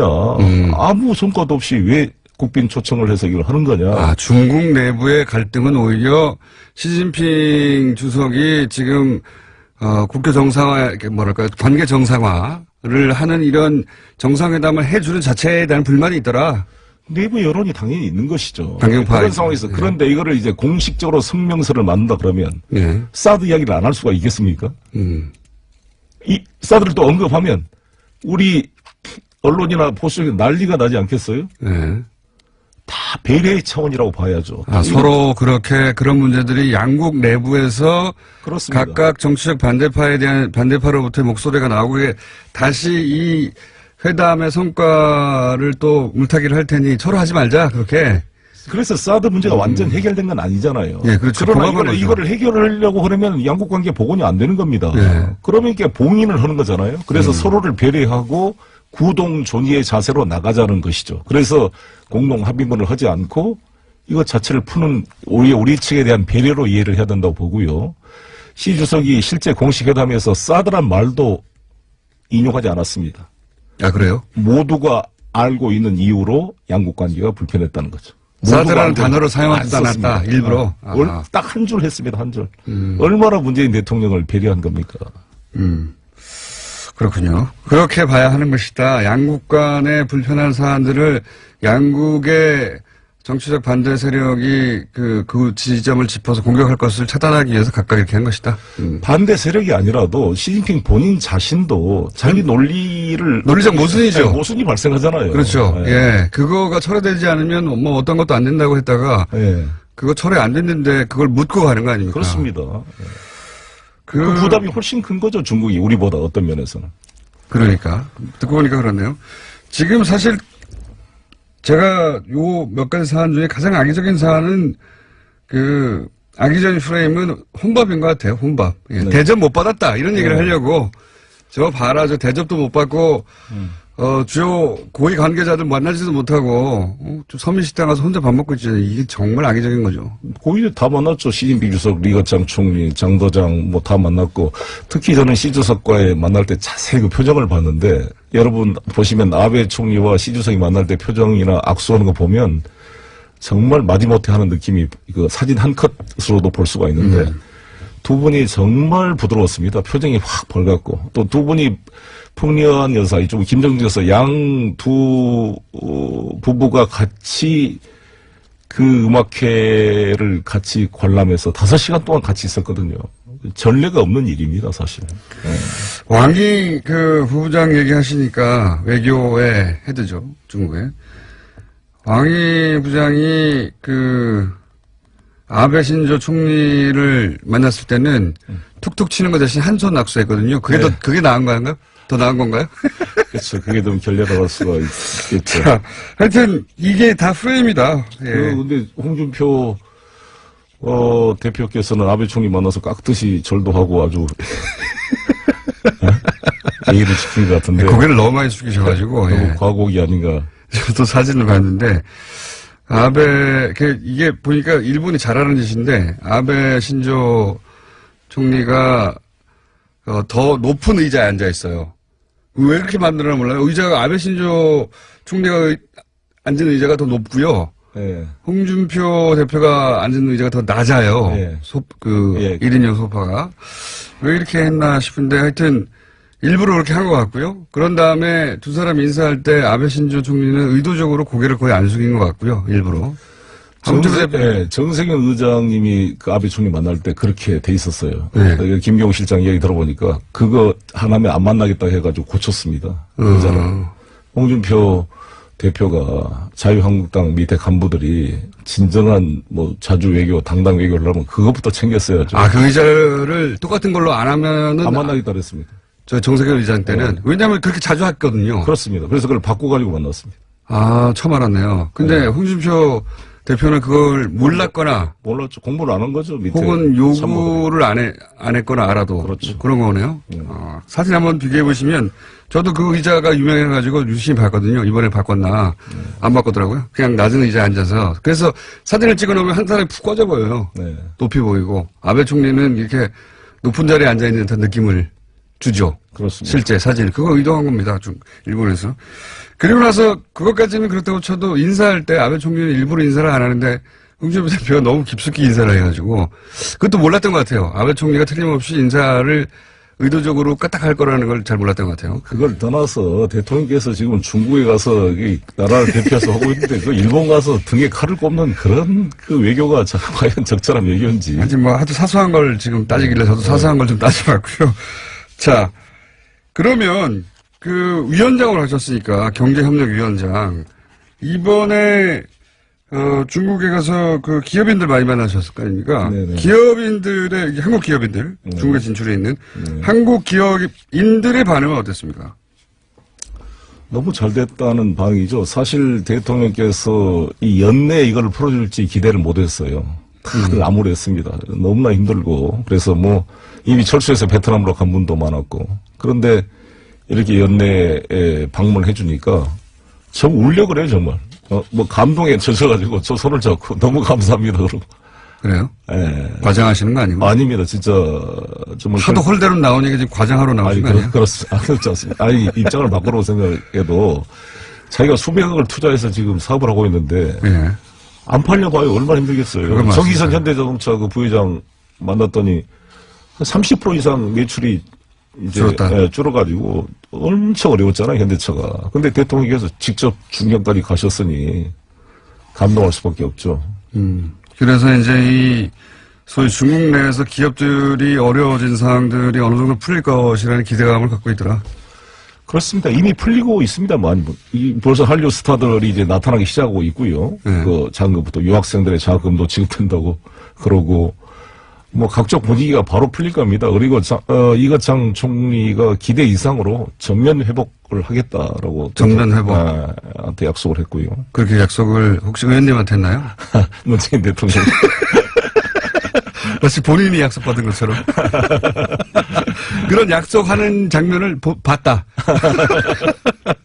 이거죠. 예. 자, 이거만 어떻습니까? 좀 정치적인 이야기로 넘어가서. 이제, 이거는 이제 그 한중 정상회담 하기 전부터 국내 언론이 보도했던 건데, 이제 사드 관련해서 우리가 천명한 3부 조건이 있지 않습니까? 사드 추가 배치하지 않겠다. 그 다음에 미국 MD는 참여하지 않겠다. 그리고 한미일 군사동맹은 추진하지 않겠다.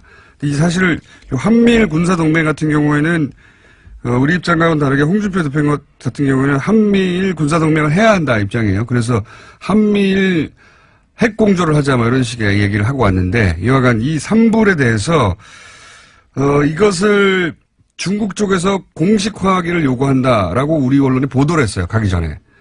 근데 실제로는 중국에서는 뭐 이 얘기가 안 나왔는데 어떻게 된 겁니까? 이 전은? 그만큼 신뢰를 한다는 거겠죠. 실제로 그것을 언급을 하지 않았습니다.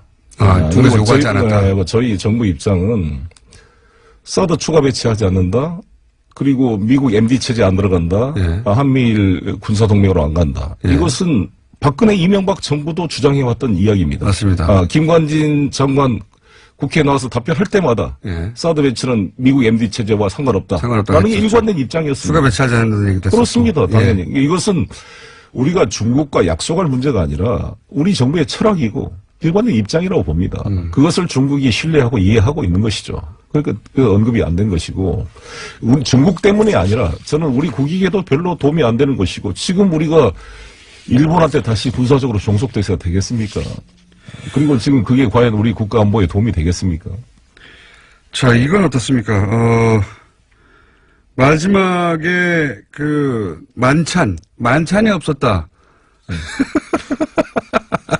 만찬? 예. 마지막에 만찬 행사를 하긴 했는데 만찬 행사 사진이 공개되지 않았다. 이거 문제 아니냐. 이건 어떤 비판인지 모르겠는데. 이거를 봐야 될 것 같습니다. 이때가 아시다시피 남경 대학살 80주년 기념식으로 전국이 추모적인 분위기입니다.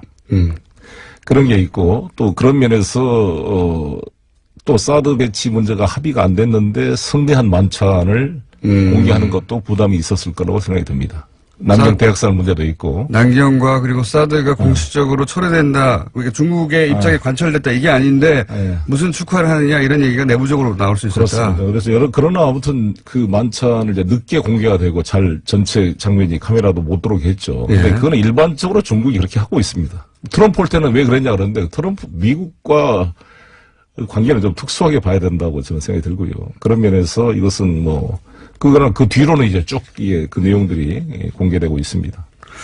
이건 어떻습니까? 그렇게 잘 됐다면 우리 입장에서는 평창 올림픽을 기해서 뭐 북한이 참여한다든가 또는 뭐 시진핑 주석이 평창 올림픽 기해서 한국에 온다든가 이러면서 이제 그 북한 문제, 그 남북 문제의 해빙 분위기도 좀 만들어 보자 이런 계획이 있잖아요. 계획이. 네, 그렇습니다. 예. 예. 이 계획은 어떻게 될 거라고 그런 얘기가 잘 됐습니다. 남북 관계를 좀 잘 풀었으면 좋겠다. 남북 관계가 도움이 된다는데 인식을 같이 했고 또 한반도에 절대 전쟁은 안 된다. 평화적 해결 원칙을 합의한 것이 매우 중요하다고 생각이 들고요. 동계올림픽 참석하는 문제는 3월 3일부터 평창올림픽입니다. 평창 동계올림픽 참석하는 문제는 3월 3일부터 양회라 그래서 전인대와 정협이 열리게 됩니다. 네. 그 우리로 말하면 국회가 열리는 것이죠. 그리고 정부가 구성이 됩니다. 지난번 19차 전당대회는 당 주석을 뽑은 것이고요. 그렇기 때문에 중국이 정치 일정이 매우 바쁩니다. 그래서 우리 대통령께서 이번에 연말 안에 방문하신 것도 평창을 배려해서 한 면도 있고 또 양회 전에 해야겠다는 그런 의도가 있었던 겁니다. 그런데 시진핑 주석이 본인이 참석 여부를 검토하겠지만 만약 안 되더라도 최고위층을 보내겠다 이렇게 성의를 보여줬고 저는 이제 분위기를 잘 만들면 또 마지막 폐막식 때는 차기 개최국의 대표로서 오실 수 있다고 생각합니다. 북한과는 어떻게 됩니까? 북한과의 관계는 우리가 직접 풀어내야죠. 제 말은 지금 평창 올림픽에 북한이 선수들을 안 보낸다 뭐 이런 얘기가 있는데. 그런 여러 가지 가능성은 우리 예측할 수 없는 요소가 있기 때문에요. 그걸 잘 관리하려고 좀 노력을 하고 있는 것이고요. 근데 중국은 생각보다 북한에 대한 지금 카드가 별로 없습니다. 북한과 중국이 우리가 생각한 것과 다르게 완전 최악의 지금 관계에 빠져 있거든요. 중국과 북한의 관계가. 그래서 중국의 말을 듣지 않습니다. 원래 북한이. 원래 잘 안 들어요. 사실. 원래 안 들었는데 지금 뭐 또 최악인 상황이고요. 그래서 중국을 통해서 북한을 움직이거나 압박하거나 해서 북한의 변화가 있을 가능성이 그렇게 높지 않다 이렇게 보시는 그렇습니다. 미국이 움직일 수밖에 없습니다. 저는 북핵 문제 해결은 당사자는 미국이라고 봅니다.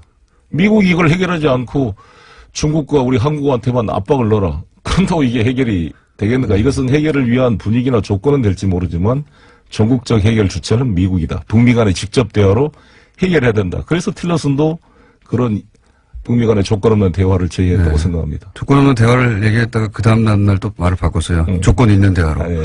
예. 또 바꾸겠죠. 이거 몇 번 바꿔 왔다 갔다 했기 때문에 시간이 이제 중국 분위기는 어땠다는 건 알겠습니다. 그러면 제가 마지막 질문인데요. 오늘은 시간이 다 돼서 하도 짜잘한 것들을 10일 만에 넣어서 짜잘한 걸 많이 여쭤봤는데 우리 언론들이 왜 이렇게 홀대로운 프레임에 올인한 거라고 보십니까? 한중 관계가 안 되기를 바라는 사람들이 있는 것이죠. 그래서 중국 언론들이 자살골 넣지 말아라. 우리 동아시아컵 4대1로 우리 팀이 이기는데 말이죠. 왜 자살골을 넣으려 그러냐고요, 이게. 정말. 중국 언론이 그렇게 보도했죠. 왜 한국 언론은 자살골을 넣고 있냐고. 예. 그렇습니다. 이게 한중 관계 회복을 위해서 얼마나 중요한 일을 한 것입니까? 그리고 더구나 나는 중경 임시정부 가서 그 계단에서 그대로 그 같이 연출해서 사진을 찍을 때 한번 눈물이 나려 그러더라고요. 우리 대통령께서 눈물 났진 않으셨죠. 독립 지사들을 만나면서 목이 가슴이 메인다 이런 표현을 썼는데 저는 그런 대통령의 모습을 보면서 가슴이 메였습니다. 거기 가서 우리 대통령이 방문한 건 처음이죠, 이번에. 그렇습니다. 예. 늦어도 너무 늦었죠. 마지막 임시정부. 예. 그리고 중국 인민들이 확실히 쓴 글들을 내가 다 읽어보니까. 중국어도 그렇게 읽을 줄 아십니까? 제가 중국어로 강의도 옵니다. 그런데, 중국, 제가 깔때기를 했습니다. 예. 중국 이미 중격을 간 목적을 중국 언론이 분석하기를 정말 대단하다 이거죠. 이 남경 대학살 기념식에 우리 노영민 대사를 일부러 공항에 안 나오고 파견시킨 것, 예. 그다음에 중경 임시정부 가서 항일 투쟁의 공감대를 만들어낸 것. 예. 그래서 3.1운동으로 건립된 임시정부를 촛불혁명으로 건립된 문재인 정부가 100년이 거의 다 돼서 이제 만나는 거 아닙니까? 내일 모레가 정말 2019년이면 3.1년 100주년입니다. 네. 너무 감격스러운 해우입니다. 이것에 그리고 정말 거기 중경에서 항일투쟁 국민당 정부가 있었던 곳 아닙니까? 네. 공산당도 나중에 만났고요. 그 항일투쟁의 중심지였던 중경에서 그거를 대통령이 참석한 것 자체는 한중 관계의 완벽한 복원, 인민들의 가슴을 완전 열게 만든 최종의 마지막 활용 정점이었다 이렇게 생각합니다. 그래서 중경 시민들이 우리 대통령을 홀대하기 위해서 엄청나게 모였어요. 홀대하기. 그래가지고 저도 깜짝 놀랐습니다. 유머로 준비하신 것 같은 너무 썰렁해서 웃깁니다. 그 사진 연출은 저도 개인적으로 굉장히 대단하다고 생각했습니다. 왜냐하면은 거기서 임시정부 네. 마지막 임시정부죠. 그때 요원들이 임시정부 인사들이 쭉 계단에 서서 찍은 사진 굉장히 유명한 사진인데 그 장소 그대로 가서 대통령이 찍은 사진은 이 대단한 연출이다 생각했는데 그거 의원님의 아이디어는 아니죠? 탕모의 아이디어 같습니다. 오늘 말씀 여기까지 듣고요. 네. 그게 중국하고 러시아를 북방 경제협력위원회 위원장이신 거죠? 네네. 중국이나 러시아 관련은 담당하시는 거죠? 네. 예.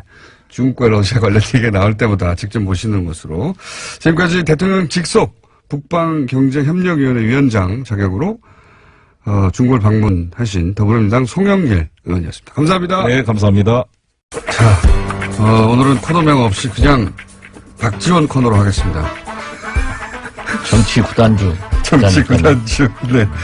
박지원 전 대표 나오셨습니다. 안녕하십니까. 진짜 안녕 못합니다. 진짜 안녕 못합니다. 진짜 안녕 못하실 것 같아요. 개인적으로도 당으로도 국가로도 네. 이렇게 처참할 수가 없습니다. 우선 부인 수술은 잘 되셨나요? 뭐 수술은 잘 됐다고 하는데 네. 얘기하지 않겠습니다. 네. 저를 울리지 마십시오. 쾌를 빌고요. 감사합니다. 다른 이야기는 지금 할 계제가 아니고 우선 제가 궁금한 게, 궁금한 게 한 가지, 두 가지겠어요? 지금 우리 안철수 대표 하는 꼴 보면은 5만 가지가 다 궁금하지. 우선 의총에 안 나온 것은 원래 안 나오기로 한 겁니까? 원래 나오기로 한 겁니까? 의총은 하루 전에 소집이 됐고, 예, 당대표 일정은 하루 전에 고지가 됩니다. 예. 저도 병원에 있었지만은 문자를 통해서 안철수 대표가 참석하겠다는 걸 밝혔죠. 예, 일정이 나왔어요. 예. 그런데 세상에 어떤 당대표가 주요한 사항은 의총에서 얘기를 해야지 의총 3시간 전에 통합 발표하고 정작 의총은 무서워서 못 나오고 도망쳐버리는 도철수가 된 겁니다. 도철수. 그러니까 이건 통합이 아니고요. 보수야합 합당입니다. 그래서 우리는 통합이라고 질문하면 앞으로 김공장장 안철수 편하고 똑같기 때문에 대답 안 할 거예요. 그럼 합당 시도라고 할게요. 합당 시도. 그 정도면 중립적인 단어 아닙니까? 예. 합당 시도. 저도 원래 통합은 네, 김청수가 언제 중립적이지는 않죠. 아니 근데 안철수 미워하고 우리 국민의당 망하기 바라는 것은 뭐 잘 알고 있는데 망하길 바라진 않아요. 지금 이 망할 조짐은 당내에서 만들어진 그런데 거지. 예. 바라지 않는다고 하지만 지금 망이 가고 있잖아요. 그러니까 제가 딱 지금 아주 기분이 제일 좋은 김청수일 거예요. 제 얼굴 표정이 그렇습니까? 아주 너무 행복해 보이네요. 대표님 얼굴도 한편으로 행복해 보이기도 한데 제가 궁금한 것은 기자회견 미리 할 수도 있다고 봅니다. 중대한 사안은. 그런데 기자회견하고 3시간 후에 바로 달려오면 되지 않습니까? 달려왔어. 네. 의원들한테 설명하고 네. 설사 합당 반대파들에게서 많은 공격을 받더라도 당당하게 발표를 해야죠. 뭐가 무서워서 도망치고 뭐가 무서워서 피합니까? 그렇게 해가지고 앞으로 무슨 대통령 돼서 어려운 일 있으면 도망쳐버리고 이런 거 해가지고 대통령감이 되겠어요? 화가 단단히 나신 것 같은데 거기 모였던 의원들도 그런 분위기였죠. 당연히 그렇죠. 저도 그 대목은 진짜 이해가 안 갑니다. 그 기자회견이야 갑자기 급하니 또는 뭐 본인의 의지를 정확하게 전달하기 위해서 그랬다고 치고 그리고 이제 의총을 모았고 거기 이제 국회의원들이 다 기다리고 있는 거잖아요. 당내 의원들이. 당연히 그렇죠. 예. 기자회견을 했던 뭐 의도나 배경이나 이런 걸 설명하면 되는데 온다고 했다가 안 온 거죠. 갑자기. 도망쳤다니까요? 도망쳤다니까. 아니 현장을 기피하는 그런 지도자가 어디 있습니까? 문재인 대통령 후보가 광주에 갔을 때 광주 공항에서 한 20여 명이 오지 마라. 지난 총선 때요. 그렇죠. 예. 이렇게 데모를 하니까 문재인 대통령이 뒷문으로 나갔어요. 예. 그것을 두고 얼마나 비난했습니까? 당당하지 못하다고. 오긴 왔는데 뒷문으로 왔다고. 그렇죠. 예. 정치인은요. 예. 저처럼 달걀을 맞더라도 맞는 게 좋습니다. 그래서 그러한 현장을 도피하지 않고 만나서 설득을 하고 또 그분들의 의견을 듣는 것이 정치인이지 안철수식 정치인은 소통하러 전국을 돌아다닙니다. 라고 하면서도 광주에서도 부산에서도 춘천에서도 자기 편별 버스로 동원해가지고 거기에서 통합합시다. 이 얘기 듣고 소통했다고 하면은 그런 소통 하루에 100번도 할 수 있습니다. 문제는 반대파들의 얘기를 들어봐야 되는 거예요. 그래서 저는 문재인 대통령에게도 야당과 소통을 하십시오. 오죽했으면은 김명수 대법원장 인준 표결을 앞두고 왜 대통령께서 야당 대표들에게 전화하지 않습니까? 공개적으로 몇 번 얘기했더니 문재인 대통령께서 해외 나가시면서 비행장으로 가시면서 안철수, 김동철 두 대표에게 전화해가지고 풀어나갔지 않습니까? 이것이 정치인이 할 일이고 이것이 지도자가 할 일이지. 자기가 또 발표해놓고 곤란하고 비난받을 것 같으니까 도망친다고 하면은 그게 어떻게 안철수입니까? 도철수지. 도철수. 근데 언론에서는 정면승부라고 하던데요. 아, 그게 자충수 든 거죠. 망하는 길로 간 거죠. 그렇게 이제 내가 너무 흥분해서 얘기하니까 네. 안철수 지금 죽일 건데 공장장 입 다무는 거 보니까 오늘 내가 잘하고 있네요. 아니 어제 저도 만만히 재판을 받았어요. 그래가지고 그러셨죠. 빨리 네. 병원으로 가야 되는데 네. 전화가 왔어요. 지금 의원총회 중인데 굉장히 시급하죠. 한 사람이 부족해서 의결이 못 되고 있다. 네. 그래서 제가 안 나가려다가 이건 아니다. 네. 내가 병원에서 울고 있어서 되겠느냐. 당을 위해서 내가 정치를 하는 놈. 그래 어제 처음 갔어요. 가서 한마디 하고 그때부터 어제부터 열이 받으셨고 제 투쟁 의욕이 확 불타오르셨어요. 불타올라가지고 JTBC 손석희 뉴스룸에도 나가고 오늘 이렇게 여기 오늘 나오실 거면서 그 바로 직전에 아니 지금 뉴스공장보다 뉴스룸이 훨씬 손석희가 세요. 미안합니다. 아침은 저희가 장악하고 있어요. 근데 전날 밤에 하시면 어떡합니까? 그거야 지금 제가 아니 다가보니까 당대표가 의원총회도 안 나오고 도망치는 판국에 도망치는 판국. 여기저기 제가 지금 그냥 지금 여기서 나와서 또 다른 데 오라고 하면 또 갈 것 같아요. 갈 것 같아요. 이러면 안 됩니다. 기자회견할 때 적폐 세력, 구태 세력이라고 표현한 게 대표님이죠? 뭐 저를 포함해서 예. 호남계 하는데 네. 보세요. 적폐 세력과 통합하려고 하는 안철수 대표. 예. 대통령 후보 나와서 떨어진 안철수 대표. 이건 기득권 아니에요? 또 당대표 하겠다고 나선다. 또 대통령 보수 대연합 해가지고 야합해가지고 그 길로 가겠다고 하는 이건 말이 아니에요. 노태우 대통령이요. 안철수 대표는 과거 정치사를 모르는 것 같아요. 그런 것 같습니다. 물론 의과대학 다녔으니까 거기 공부 잘했으니까 그쪽 잘했겠죠. 나는 또 의과대학 관계는 아무도 또 모르잖아요. 네. 그런데 노태우 대통령이 김대중 총재에게 김 총재께서 다음 대통령 하십시오 하고 3당 통합을 제의하니까 DJ는 이건 아닙니다.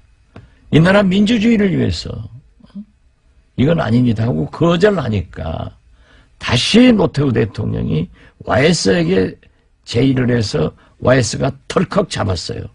그렇지만 YS는 JP건 노태우건 일격에 제압할 수 있는 엄청난 리더십을 가지고 있으니까 내각제 개헌 약속하고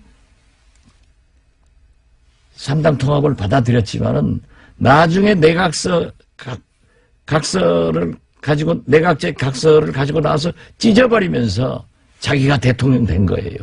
그렇지만은 DJ보다 YS가 먼저 대통령 됐지만은 역사는 YS는 실패한 대통령, DJ는 오늘날 어떻게 세계적으로 평가를 받고 있습니까?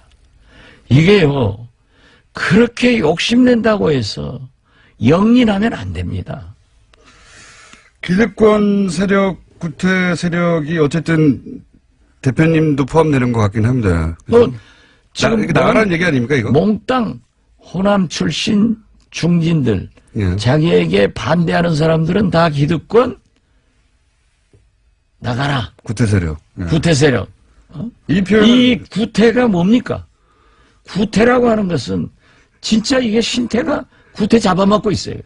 그래.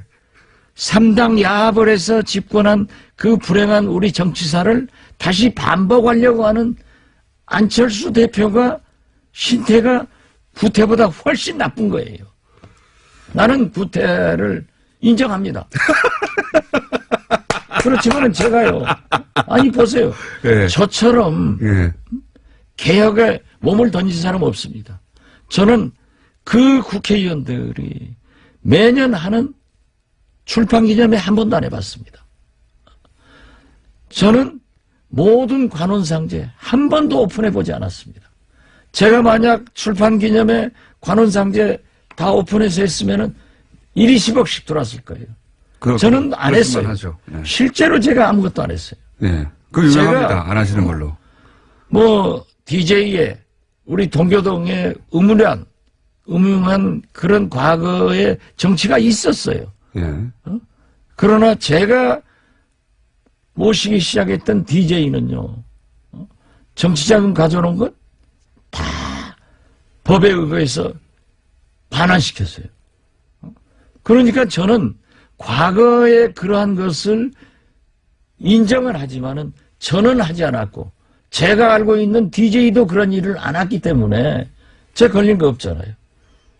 저를 검찰에서 정권에서 다 잡아넣으려고 했지만 항상 저는 승자였지 패자는 아니었어요.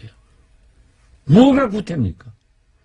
좋은 구태는 지켜나가야 되고 신태, 더 나쁜 짓 하는 것은 악태지. 오늘 제가 박지원 대표님 오래 알았는데 이렇게 눈에서 살기가 거의 살기 수준으로 초롱초롱. 원래 선거하실 때 모든 사람이 피곤해하실 때 박지원 대표님은 선거만 하면 나는 힘이 나 하시는 분이거든요. 그렇죠. 네. 근데 그 이상의 아주 그냥 에너지가 그냥 뿜뿜뿜 나오고 있습니다. 유창선 박사가 SNS에 글을 올리는 걸 읽어보니까 예. 박지원하고 안철수하고 그렇게 가까웠다. 안철수 대통령 그랬죠. 후보 때 예. 그렇게 헌신적으로 박지원이라고 하는 그랬죠. 그건 불과 몇 인정합니다. 개월 만에 예. 이렇게 헤어지는 것은 잘해준 사람한테 그렇게 하는 안철수의 인격이 의심스럽다는 정도로 글을 쓰셨더라고요. 그분도 안철수 대표의 지지자였는데. 그렇죠. 예. 그런데 좀 싫은 소리 하면 딱 끊어버리는 거예요.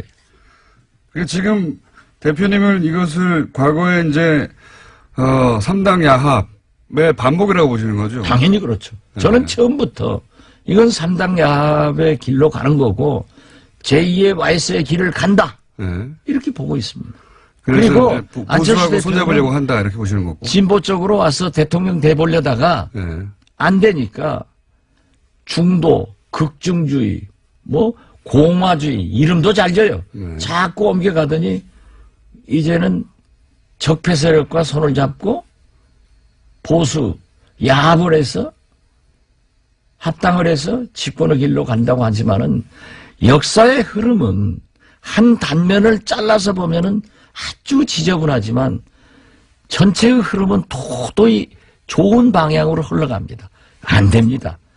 그리고 자기가 얘기하는 통합, 합당도요, 전당대회에서 에러서 절대 안 됩니다. 전당대회는 왜 안 됩니까, 근데? 전당대회는 지금 전당원 투표를 해서, 전당원 투표는 안철수 대표가 유리하다고 생각하니까 하자는 거겠죠? 해서 거기서 통합 방향으로 여론이 우세하게 나오면, 그런 다음에 전당대회를 열어서 밀어붙여서 이제 통과시키겠다는 거잖아요. 그렇죠. 전략은. 예. 자기가 자기 머리만큼 상대도 좋아요. 네, 박지원 대표님 머리 좋습니다. 저 못 당해요. 그러나 오늘 당무회의 한다는데 당무회의는 당권파가 다 잡고 있잖아요. 지명직을 안 했고 네. 당연직만 하고 있기 때문에 당직자건 예. 뭐 최고위원이건 사무총장이건 다 가지고 있는 거예요. 예. 통과될 거예요. 당연히 통과되겠죠. 그리고 또 당원 투표를 하더라도 예. 이게 안철수 당이기 때문에 예. 된다고요. 호남에서 모르지만 다른 지역에서 또 우세하겠죠. 아니 네. 수도권에서도 어렵죠. 네. 그렇지만 근데 전체적으로 보면 될 수 있다. 전체적으로 보면 될 수 있는데 네. 왜 전당대회를 하려고 하느냐 네. 하면은 전당대회는 대표당원을 지역위원회에서 선출하게 돼 있습니다. 한 10,000명 되지 않습니까? 예. 네. 그렇기 때문에 우리 현역 의원은 자꾸 호남 의원, 예. 호남 중진하는데 예. 호남에 23명이 있고 예. 비호남권에 4명밖에 없어요. 네네. 4명이야 5명 뭐. 그렇기 때문에 그리고 전부 원외위원장들 아니에요. 대부분 원외위원장이죠. 90%가 원외위원장이죠. 예. 거기에서 대표당원들이 오기 때문에 그러니까요. 될 수 있다. 이렇게 하지만은 한마디로 말해서 호남 지역은 불리하지만 다른 원외 위원장들은 대표당원을 그쪽에서 뽑으니까 틀림없이 그쪽에서는 통합하라고 하는 사람들을 많이 뽑아서 보낼 또 테니까. 호남에도 예. 20% 지지 세력이 그러니까요. 있죠. 그래서 합쳐서 안철수 당이니까. 그러나 그 전당대회를 소집하는 절차 예. 그리고 진행 예. 이런 것에서 그렇게 용이하게 안 됩니다. 저는 전당대회는 절대 열 수가 없다. 그렇게 보십니까? 그렇게 보면은 안철수 대표는 공중으로 날아갑니다. 전당대회는 대표님이 아시는 절차나 실제 진행 방식이나 혹은 그 인원의 규모나 여러 가지 사정상 전당대회까지 가는 것조차 어렵다 이렇게 보시는 거죠? 그렇습니다. 예. 정치를 많이 하시는 분이니까 눈에 이렇게 아니, 훤히, 그리고 훤히 보입니까 이게? 안철수 대표가 예. 그렇게 보수 대야합 합당하고 싶으면 나가서 해야죠. 왜 나무집에서 알라갑니까? 아니 스님이 절이 싫으면 절이 떠납니까? 스님이 떠나셔야지. DJ도 YS하고 있을 때 싫으니까 나와서 창당했잖아요. 예. 이것이 정치사고 이것이 인간 만사고 도리입니다. 내가 싫으면 나가서 하지. 데리고. 호남의 유권자들은 필요한데 호남에서 안철수 대표의 이 지금 합당 시도를 반대하는 사람만 당을 나가달라는 거죠. 안철수 대표는. 근데 당을 나가실 생각이 없는 거죠. 아니 예. 주식회사 회장도 대표이사도 마음대로 못합니다.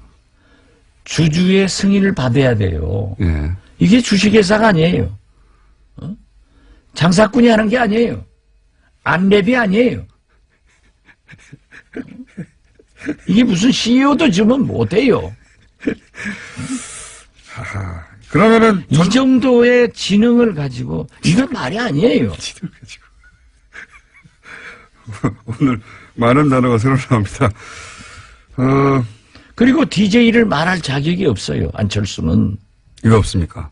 어제도 얘기했던데요. 김대중 안철수 교수는. 대표가 마치 DJ를 이어가는 것 같은데 예. DJ는 보수 야합 합당을 거부했습니다. 이걸 3당 당시에 3당 합당과 같은 선상에서 보시니까 그걸 거부했던 김대중을 어떻게 거론하느냐? 그렇죠. 그리고 햇볕 정책으로 한반도 평화를 유지하고 전쟁을 억제하자는 정책을 썼습니다. 상대방 통합 상대인 유승민 대표는 이해창 박근혜 비서실장을 했습니다. 이 국정농단 사건에 대해서 대국민 사과나 통렬한 반성도 없었습니다. 그리고 유승민 대표가 사부로 삼고 있는 이해창 전 총재님은 지금도 김대중 대통령을 대통령으로 인정하지 않고 김대중 씨 운운하면서 대북 강경정책 상호주의를 주장하고 있지 않습니까? 그렇다고 하면은 아버지 보면 아들 보이는 거 아니에요. 여기하고 어떻게 이런 분들하고 같이 합니까?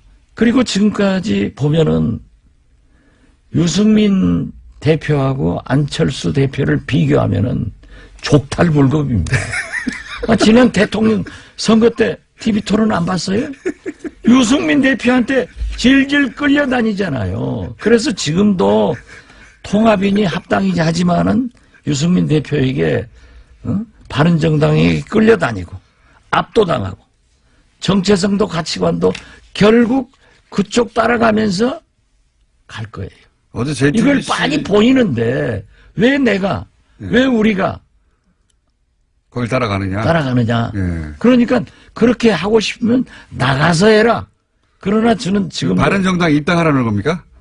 뭐 입당을 하든지 통합을 하든지 그건 알아서 하고 저는 지금도 그래요.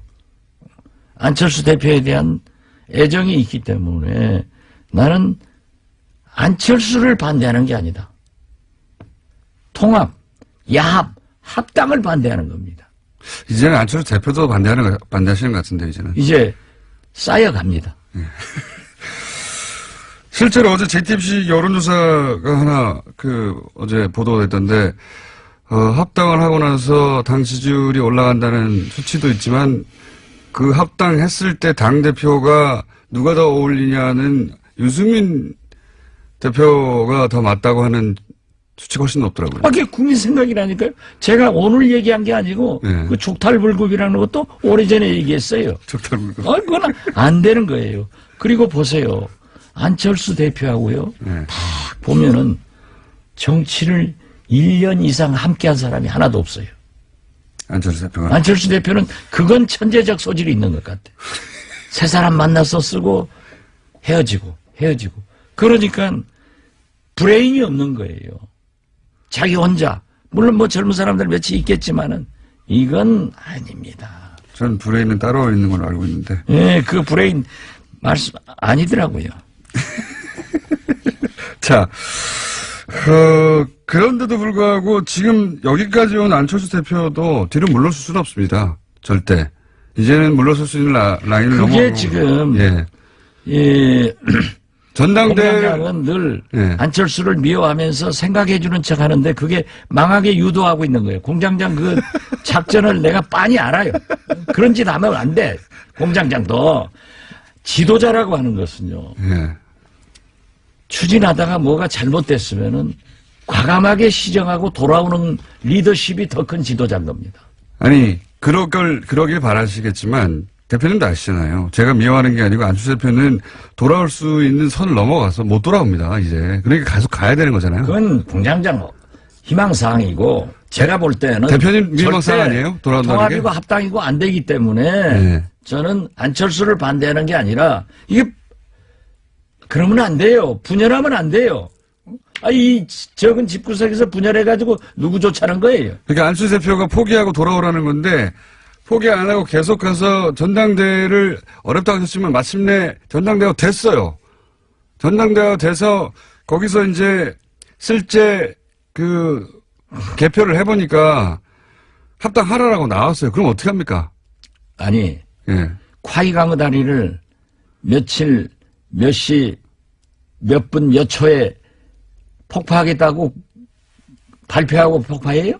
제 말은 시기는 아니어도 폭발을 하겠다. 그런 걸 우리는 지난번에 한번 얘기했는데 이 대화는 이건 갑자기 아니에요. 데자뷰네요. 예. 네, 그런 것은 얘기하는 게 아니에요. 예.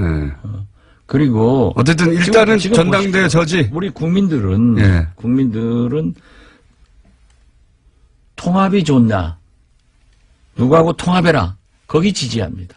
분열한다. 절대 지지 안 합니다. 단어 자체가 그렇습니다. 통합이라는 단어 자체가. 통합과 분열에 예. 하도 우리 정치사의 반복이 그렇기 때문에. 그럼 합당이라고 바꾸시죠, 단어를. 아니 그래서 예. 보수야합 합당으로 정리를 했다니까요. 어제부터. 어제부터는. 그렇기 예. 때문에 그 질문도 앞으로 통합이라고 질문하면은 합당이라고 물어볼게요, 그러면. 물어보는데 합당 이거죠. 그래서 이건 안 됩니다. 될 수가 보세요. 없다. 예. 될 것 같은데요, 저는. 거기까지는. 그건 뭐 항상 공장장의 희망사항이겠죠. 전당원 투표는 무조건 하는 거 아닙니까? 문재인 대통령한테 그런 게 있으면 절대 안 됩니다. 이렇게 얘기하겠죠. 전당원 몸빠니까. 뭐 불리해서 그런데- 항상 그렇게 넘어오시려고. 아니 그런데 요즘 보면은 예. 몸빠. 예. 요즘 또 안빠가 아주 기승을 부립니다. 대표님이 대표적인 안빠였죠. 내가 안빠의 대표였는데 예. 요즘은 아주 안빠 공격이 기승을 부리고요. 대표님 공격합니까, 이제? 그래서 나는 세계적으로 미국은 특빠, 예. 일본은 아빠, 이 문빠. 그런데 그렇게 예. 좀 스트롱 파워를 가진 강한 힘을 가지고 많은 숫자가 잘하면은 안빠도 훌륭한데 그거 몇 사람 되지도 않는 게 돌아다니면서 말이지 달걀이나 던지고 또 자기들이 저한테 전화해요. 뭐 선처해달라 문자 보내고 하면서 그랬더니 또 박지원이가 말이야 자기 우리 모금하자 이런 구상유치한 이 아빠는 안 돼. 그렇게 괴롭히고 있습니까, 지금 대표님? 괴롭히지 뭐. 예. 네. 계란도 던졌다가 전화도 했다가 문자도 보냈다가 SNS도 왔다가. 그런다고 눈 하나 깜짝할 박지원이 아니에요. 저는 댓글을 안 봐요. 누나를 깜짝 안 하시는 건 제가 잘 알고 있습니다. 제가 옳은 일 아니에요. 아니 보십시오. 박지원이가 구태 정치라고 하면은 손잡고 아무 잭퍼 세력하고도 손잡고 집권의 길로 가야죠. 그러나 제가 DJ의 유일한 비서실장으로 이어가야 될 사람이 DJ가 적폐 세력과는 안 된다. 민주주의를 파괴해서는 안 된다. 정상적인 길로 가야 된다 하고 그 길로 가서 대통령이 됐고 그걸 거부했는데 그런 짓을 해서 되겠어요? 아니, 이러니까 나는 처음에는 적폐 세력한테 우리 안철수 대표가 정치 보복한다고 그렇게 얘기를 해서 그냥 실수했겠지 하는데 이게 본심이에요. 그거 이제 보니까. 지금 적폐청산 수사에 대해서 정치보복이라는 단어를 쓴 게 본심이다. 나는 그렇게 되더라고요. 결과적으로 그런 모양새죠. 특히 내가 어제 네. 만만히 재판을 받았잖아요. 예. 격심 받았는데 100만 원 받으셨죠. 100만 원. 청구를 했죠, 일단. 예. 아니 구형을 했는데 구형을 했죠, 검찰이. 구형을 했는데 또 이 많은 분들이 선거법에 100만 원 하면 의원직 박탈당하잖아요. 그 네. 염려해서 또 연락이 와요. 예. 그게 무슨 TV는 말이지. 이 라디오 같은 게 그런 것까지 다 자막으로 넣어서 보도하고 하니까 예. 아니 그게 아니다. 라고 했는데 검찰이 적폐 검찰이 기소를 했기 때문에 자기 식구가 했는데 무죄 구형은 할 수 없잖아요. 근데 무죄예요. 이건 100%. 홍준표하고는 달라요. 그거는 이제 법정에서. 그렇죠. 예. 법정에서 할 일이고. 예. 그런데 제가 그 얘기했어요. 2011년 9월 이 박지원이가 만만의 의혹을 제기했을 때 예. 2012년 4월 이 박지원이가 박근혜 대통령의 비리관계 의혹을 제기했을 때 낙곰수에서 예. 김어준 공장장 주진희 부자 나하고 셋이 했잖아요.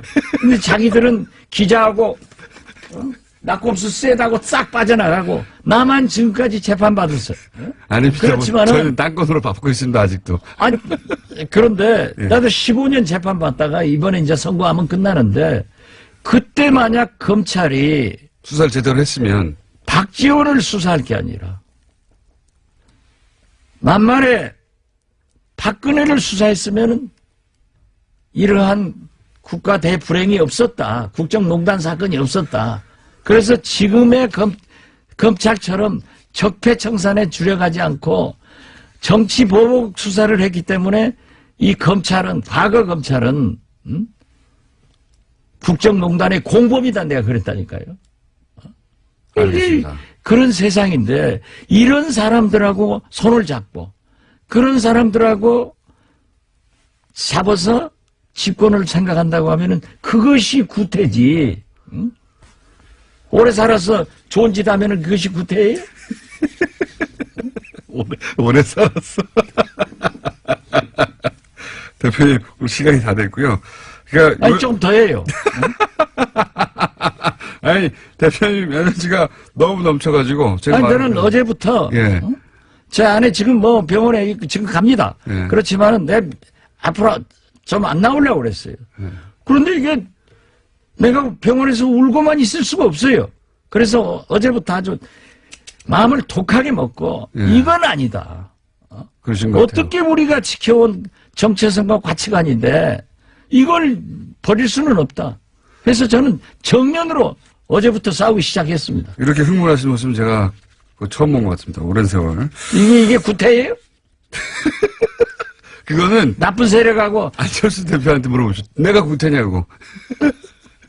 나한테 물어봤잖아요. 그러니까 다스는 누구 거냐고 물어서 내가 MB가라고 얘기했잖아요. 그런데 구태냐고 물는 거. 그게 그 공장장인 구태예요. 네. 지금 화가 나셔가지고 보이는 사람마다 멱살을 잡고 지금 막 흔들고 계시는데 한마디로 말해서 그럴 거면 안철수 대표 나가라 이렇게 요약할 수 있겠네요. 우린 못 떠난다. 예. 가서 해야죠. 절 싫으면 스님이 떠나야지. 저를 알겠습니다. 어떻게 지금까지 열받은 박지원 전 대표였습니다. 감사합니다. 정치 구단주. 정치구단 박시현 전 대표였습니다. 다음부터는 그렇게 명명해 주세요. 알겠습니다. 감사합니다.